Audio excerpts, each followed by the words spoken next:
Le Seigneur soit avec vous. Lecture de l'Évangile de Jésus-Christ selon saint Marc.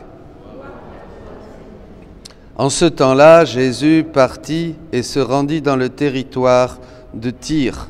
Il était entré dans une maison, il ne voulait pas qu'on le sache, mais il ne put rester inaperçu. Une femme entendit aussitôt parler de lui. Elle avait une petite fille possédée par un esprit impur. Elle vint se jeter à ses pieds. Cette femme était païenne, syrophénicienne de naissance. Et elle lui demandait d'expulser le démon hors de sa fille. Il lui disait « Laisse d'abord les enfants se rassasier, car il n'est pas bien de prendre le pain des enfants et le jeter aux petits chiens. » Mais elle lui répliqua « Seigneur, les petits chiens sous la table mangent bien les miettes des petits enfants. » Alors il lui dit « À cause de cette parole, va, le démon est sorti de ta fille. » Elle rentra à la maison et elle trouva l'enfant étendu sur le lit. Le démon était sorti d'elle. Acclamons la parole de Dieu. Louange à toi, Seigneur Jésus. Bien, nous fêtons Notre-Dame de Lourdes. Nous lui demandons de prier pour nous. Beaucoup d'entre vous ont été à la grotte bénie pour faire des prières. Et nous avons un bel évangile aujourd'hui, cette femme syrophénicienne. Eh bien, elle est sauvée, elle n'est pas pour cette parole. Elle a été sauvée. Elle a dit la bonne parole. Nous, on croit que sont sauvés seulement ceux qui sont catholiques baptisés. Si c'était ça, faisons le calcul du nombre de catholiques baptisés dans le monde, alors tous les autres ne seraient pas sauvés, bien sûr. Donc, la mort du Christ en croix serait un échec, parce que ça serait vraiment un minimum. Donc, ça serait ridicule de réduire la mort du Christ au bénéfice de si peu de gens. Ça ne tient pas debout. D'ailleurs, le Concile le disait, que vraiment tout homme qui suit sa conscience est sauvé. Évidemment, parce que Jésus dira à Louisa que nous sommes tous enfants de Dieu. Le baptême met cette semence dans l'homme, mais nous sommes tous des créatures. Nous sortons des mains du Père qui nous a créés tous, et nous sommes tous enfants de Dieu. Bien sûr, ceux qui sont baptisés ont cette grâce du baptême, mais s'ils ne la mettent pas en fonction, eh bien, ça ne sert à rien. Et peut-être d'autres qui ne sont pas baptisés, eh bien, au moment de la mort, nous savons très bien, Jésus le dit dans le livre 35, je crois, au moment de la mort, il y a cette lumière dans la raison qui nous fait voir ce que nous sommes et qui nous fait voir le salut de Dieu en Jésus-Christ. Et à ce moment-là, eh bien, c'est un baptême. Celui qui dit oui, il est sauvé. Vous comprenez? Qu'il soit pygmée, qu'il soit chinois, qu'il soit japonais, il a cette lumière. Le Christ lui prêche l'évangile au moment de la mort, l'instant de vérité. C'est très très beau, ce texte est très lumineux. Eh bien, il sera sauvé parce qu'il a suivi un Dieu dans sa vie. Peut-être que c'est le Dieu de la nature, peut-être, mais au moins il l'a suivi avec son cœur. Et en suivant une divinité, un être supérieur avec son cœur, eh bien, on reçoit quelque chose des attributs de Dieu. La loyauté, la bonté, je ne sais pas moi, tous les attributs de Dieu. Ils agissent en nous, vous comprenez? Donc au moment de la mort, en fonction du travail qu'a fait cet homme, cette femme, et ayant reçu certains bénéfices des attributs de Dieu, eh bien, évidemment, il voit la vérité et là, il accueille le salut en Jésus-Christ. Vous comprenez? Et c'est beau parce que cette femme, comme l'ont vu les pères, c'est vraiment l'inclusion du salut, c'est l'universalité du salut. Voilà. Elle est sauvée, sa fille est sauvée, elle rencontre Jésus, elle qui n'était pas juive et qui ne pratiquait pas, bien sûr, les rites et les prescriptions du judaïsme. Mais qu'est-ce qu'a fait cette femme? Elle a eu foi et persévérance. Et là, ça, c'est très important. C'est la foi et la persévérance, et c'est sur ce point que je voudrais attirer votre attention. Jésus dit, après m'être donné beaucoup de peine, Jésus bénit, dit Louisa, vint à moi. Ma fille, quand l'âme se dispose à faire une bonne action, ne serait-ce que de dire un Ave Maria. C'est le jour. La grâce contribue à l'accomplissement de cette bonne action.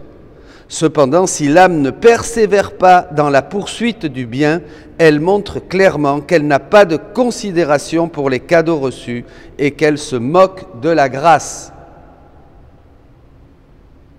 La femme a persévéré.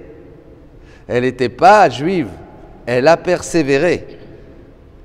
Combien de maux sont provoqués par un tel comportement? Aujourd'hui oui, demain non. Si ça me plaît, je le fais. Il faut un sacrifice pour faire ce bien et je n'ai pas le goût de le faire.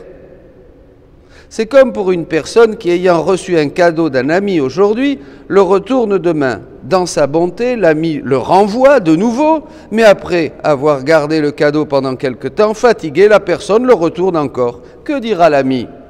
Il dira sûrement, on voit bien que cette personne n'apprécie pas mon cadeau. Qu'elle devienne pauvre ou qu'elle meure, je ne veux plus avoir affaire à elle.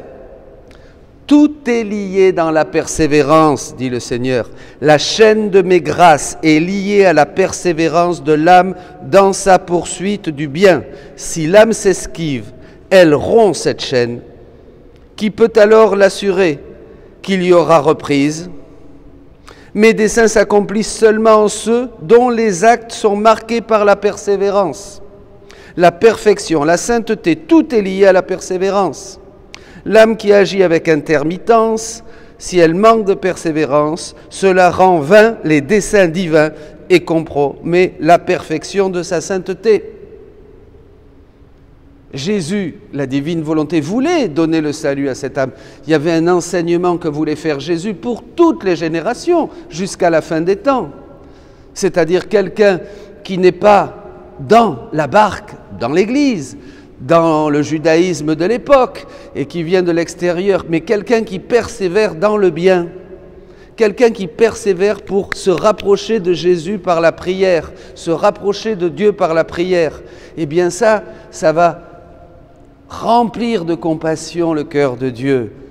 Tout est lié à la persévérance. C'est très très important, mes amis, ça. Et Jésus, dans un autre endroit, dira que la foi, c'est bien, mais évidemment, mais il faut la fermeté. C'est la fermeté dans la foi et la fermeté dans les œuvres qui vont nous établir et sceller en nous la sainteté, la fermeté dans la prière, la fermeté dans le sacrifice, la fermeté dans le renoncement, la fermeté dans la charité, la fermeté dans la dévotion. La fermeté, dit Jésus, c'est tout. C'est ça qui nous conduit à l'héroïcité. Ça, c'est très important, dans un autre endroit. Donc, vous voyez, ça, c'est un premier. Donc, Dieu veut donner sa vie. Il veut libérer cette femme, il veut libérer l'humanité, il veut libérer tous les hommes. Dieu veut que tous les hommes arrivent à la connaissance de la vérité, dira saint Paul, et soient sauvés. Alors, dans un autre endroit, justement, ce désir de Dieu, Jésus dit certainement que la chose qui me plaît le plus dans l'âme, c'est la persévérance. Car la persévérance est le sceau de la vie éternelle et du développement de la vie divine dans l'âme.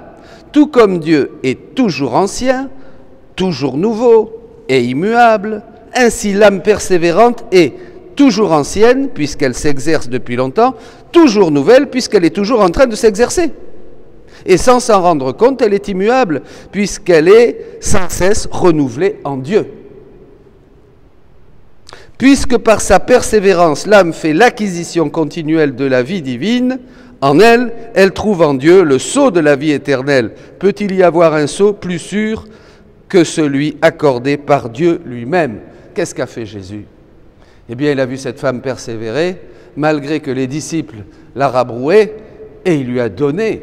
Elle a dit son oui, elle a dit son fiat. Par sa persévérance, le Seigneur a dit, bien, pour ce que tu as dit, femme, tu es sauvée. Que c'est beau! Tu vois par conséquent la nécessité de persévérer de façon continue, dira aussi Jésus dans le volume 30. Eh bien, mes amis, pour terminer, cette femme qui est sortie du côté de l'homme et qui a fait sa compagne, Ève, pensez aussi à cette femme qui est sortie du côté du nouvel Adam, en croix. Jésus, de son côté ouvert, voici ta mère, cette femme qui a persévéré jusqu'au bout. Mais c'est Marie, bien sûr. C'est Notre-Dame de Lourdes que nous célébrons aujourd'hui. C'est la Vierge Marie. Et c'est elle dont nous avons besoin. Genèse aujourd'hui, le livre de la Genèse dit « Il n'est pas bon que l'homme soit seul ». Mais bien sûr, eh bien Jésus, il nous a donné une maman. Il nous a donné cette femme, couronnée d'étoiles, revêtue du soleil avec la lune sous ses pieds. Cette femme qui écrase la tête du serpent, comme ici.